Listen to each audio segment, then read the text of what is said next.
Good morning, everybody, and a happy Friday morning to you. My goodness, there is a lot of information again on both sides. There's a lot of royal news and there's a lot of Harry Meghan stuff coming out. So let's jump in and get busy, shall we? Let's go. We're going to start off with Prince William, who visited the Leith Community Center because he was highlighting the power of community-led social impact.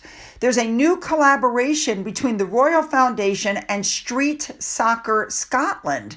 This collaboration or partnership was announced by the Royal Foundation of, William and Catherine, and it aims to foster health and well-being, reduce isolation, and strengthen social connections for the thousands of local people through football. Now, this initiative forms part of the Royal Foundation's Community Impact Program, which seeks to provide lasting impact in communities visited by Catherine and William. And during this visit, William met with the Street Soccer Scotland founder and CEO David Duke, and he heard about his plans to revitalize the Leith Community Center. William observed some of the activities and, of course, joined in a little bit and joined a discussion with the YMCA's Youth Forum. And that discussion was hosted by Mike Gettr, and he gave an opportunity for young people from across Leith to talk about their aspirations for the community center and upcoming projects. Now, it was at that meeting that some of the kids handed William Aston Villa artwork that they had done, which is pretty cool.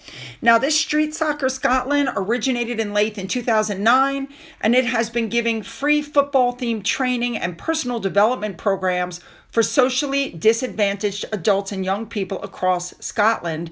And the Royal Foundation is going to provide funding to them to help support their efforts to revitalize the community center as part of the new partnership. And the funding is also going to be used to renovate the Leith Community Center into an inclusive, welcoming space for the local residents. And it's also supposedly, according to this article, going to enhance existing sports-based initiatives that use football to support people experiencing issues such as poor mental health, addiction, homelessness, and isolation. The ambition, they're saying, is to use it for a blueprint for innovative practices in partnership and community asset management, which can be replicated across other communities across the UK. And the Royal Foundation's Community Impact Program was founded, in case you don't know, in 2022. All right, let's move on now. The Princess of Wales has a new wax figure at Madame Tussauds in London. It's the first one since April of 2012, and people are saying that they don't think it looks like her. I think it looks like her a lot, to be honest. Now, the photos, which were shared by the museum, she's wearing the same pink gown and tiara that she wore to the annual diplomatic reception at Buckingham Palace in December of 2023. And of course, she's there with the other royals. I like it.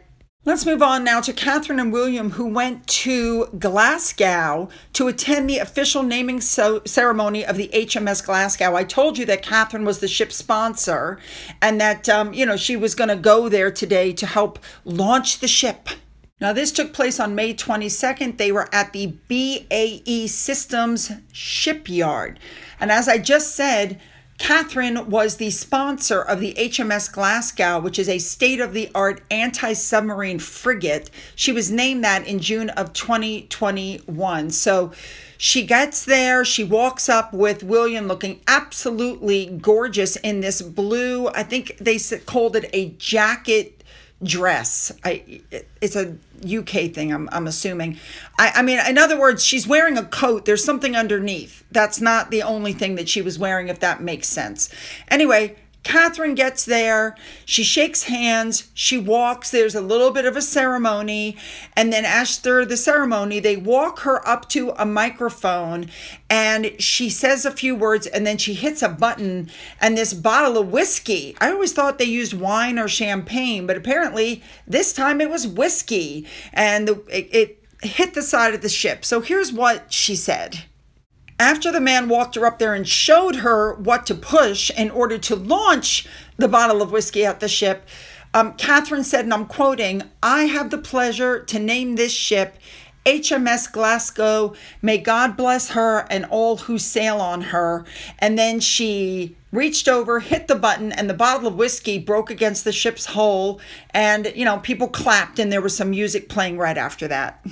Now, following the ceremony, William and Catherine went actually onto the ship, and they met representatives leading the delivery of the ship. They met the apprentices, the graduates of the Shipbuilding Academy. They met some of the Royal Navy members. They discussed the ship's construction and capabilities. And then William and Catherine had some sort of a competition putting something together. Well, you know how competitive they are. You can see Catherine was having a really good time doing this.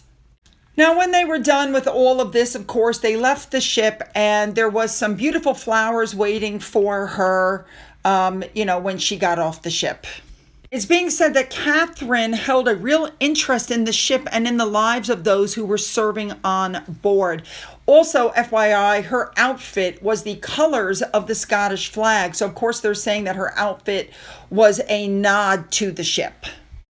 A big thank you to Remoulade Sauce for showing us this gorgeous outfit Catherine was wearing. And let's move on now to Princess Beatrice. We know she was absent from the garden party on Tuesday at Buckingham Palace, even though Eugenie was there and Zara was there. And we know she had also been to the Chelsea Flower Show. So we were wondering what was going on. Well, come to find out, she was in New York. Beatrice was at the 55th Matrix Awards in New York City, and it's a ceremony that's aimed to celebrate the leading luminaries or phenomenal women who are lighting the way. They're held by New York Women in Communications, which is a charity connecting women leaders across marketing and communication industry. And Beatrice presented honoree Spotify Chief Public Affairs Officer Dusty Jenkins with her award. A big thank you to Remoulade Sauce for showing us what Beatrice was wearing. Now let's move back to her sister Eugenie, who attended the Chelsea Flower Show in London. Actually, Beatrice was there with Eugenie. Some absolutely gorgeous pictures came out. I loved Eugenie's dress, and I have the feeling I've seen it before. I'm just not sure where. So nice to see the sisters being so close. And I've said it before, I'll say it again. I think both sisters' style has elevated greatly since they've gotten married. I'm not sure why, but that's just my opinion. Let's continue. King Charles continues to have private audiences. He received the American ambassador Warren Stevens, the Thai ambassador Mr. Krishnamara, and the Liberian ambassador Genevieve Kennedy. I think King Charles looks great. They all look great. All right, moving on. The King Charles Rose. Apparently, there's a new mug that has a design by Matthew Rice of the King's Rose, a new English shrub rose bred by David Austin. And this was launched at the Chelsea Flower Show. Let's move on now to our Harry Meghan stuff. And we know that Catherine and William, as I reported to you earlier, are on the Times 100 list for philanthropy. Guess who's on the cover? David Beckham. So, of course, Harry and Meghan start coming out with this kind of stuff. Harry gave a donation to a food bank, to a UK charity that helps fund meals for families. They're saying it's a significant donation, but of course they won't tell us how much it is. We'll find out when the tax returns come out. Now, Harry wouldn't have been letting everybody know about this had it had not been for the horrible press, the park, the abuse of the indigenous people, the Baka people, all the loss of his UK security, all the horrible stuff that's coming out. Harry could have done this privately, but of course, neither he nor Meghan ever do anything without letting the press know what they've done and making sure that the press goes to this guy who runs the charity to get a statement about what a wonderful person Harry is for making the donation. You should know that this food bank is part of a larger movement of independent food banks that operate within the Trussell Trust network. So each food bank is an independent one. They have their own board of trustees, and they also, besides helping put meals on the table, they fight racism and educational inequality. We knew that was in there. Now, Meghan gave a donation of £10,000 in 2021. And please keep in mind that when they make a donation, it's not their money. It's the money that people give to Archwell to give out. And Harry and Meghan are allowed to keep 95% of that money. And let me also remind you that there's like $4 million missing. And when it was brought to their attention, they said it would be on the next tax, bill that came out, the next tax return. And when the tax return came out, the money wasn't there. You have to wonder what's going on. And of course, Harry started whining again that he's putting himself at risk by attending charitable functions in the UK. This is what he said. The only time I've come back is sadly for funerals or court cases and the odd charitable function where I can in between that. I've put myself at risk for that, but I will continue on with a life of public service, so I will always support the charities and the people that mean so much to me. Something's going on because even the Women for Afghan that Harry and Meghan support suddenly is putting up pictures of, look what we're doing. And you're just kind of looking at it going out. What is happening here? So obviously something is going on. It's very obvious that Harry and Meghan are trying to divert attention because she put a post up on her As Ever on April 22nd. And then as the bad press started to come in and William and Catherine stuff started to happen, then she put one up on May 12th, May 14th, then a few days ago, then, a few days after that, and now this. It gets old. And articles are coming out pointing out that King Charles and Queen Camilla will be in Canada next week, which puts them on the same continent with Harry. However, as Harry pointed out, he's not speaking to him, which I think is probably a smart thing to do because, again, he's untrustworthy. Anything he says will end up in a book. And it's not just King Charles. Articles are coming out saying that Harry and Meghan really have no clue how truly unpopular they are.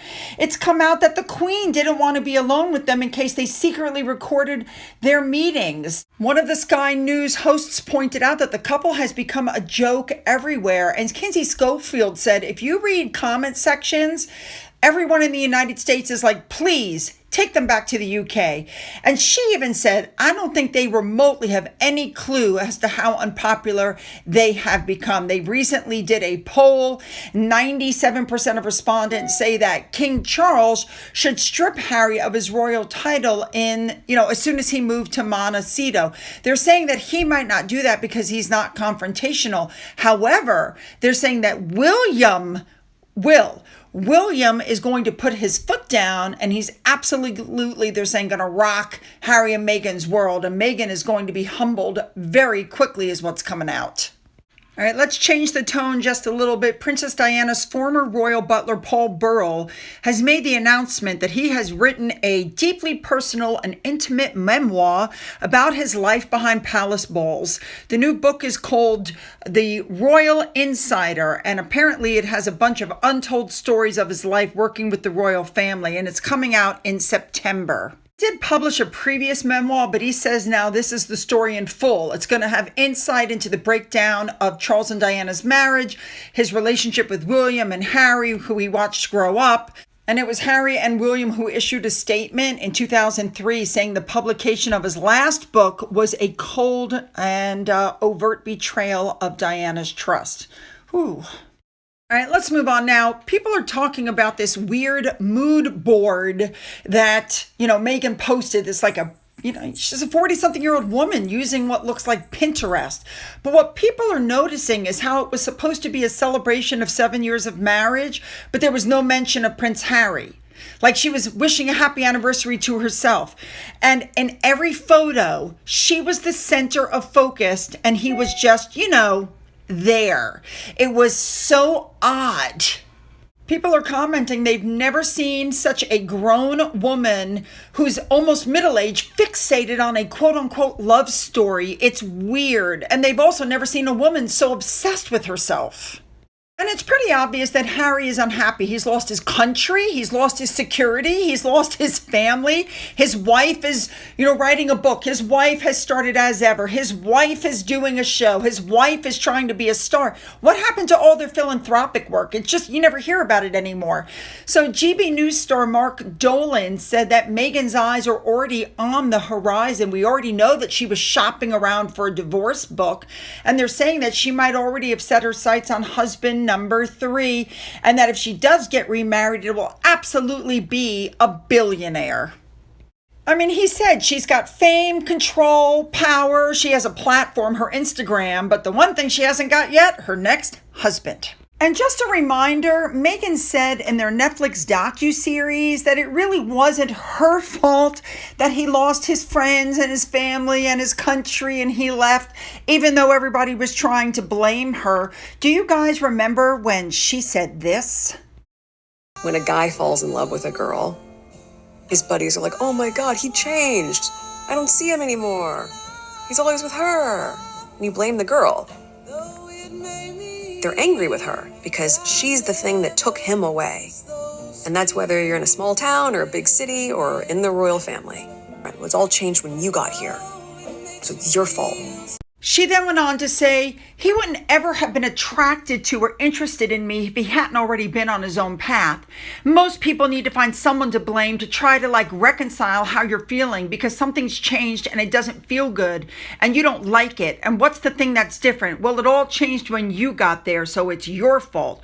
But you blame me because also if you can blame me, then you have no fault. So that's last week. It was bittersweet. And she was talking about the last week that they had spent in the UK. And Harry did say that he made the decision, but he made the decision because he didn't want the same thing that happened to his mother to happen to his wife. Because Meghan kept insisting she wanted to off herself like Diana did when she was pregnant. That, the paparazzi were chasing her like they did Diana. And that, remember, she supposedly is in touch with Diana. So, yeah, she did manipulate him. Anybody who heard these words from Harry knew it. The thing that stopped her from seeing it through was how unfair it would be on me. After everything that had happened to my mum, and to now be put in a position of losing another woman in my life, with a baby inside of her, our baby. In other words, she said to Harry, Harry, I was going to unalive myself, but I just thought it would be so unfair to you after the loss of your mother. And you're going to tell me that that's not manipulation? The whole world can see it. I don't know why Harry can't.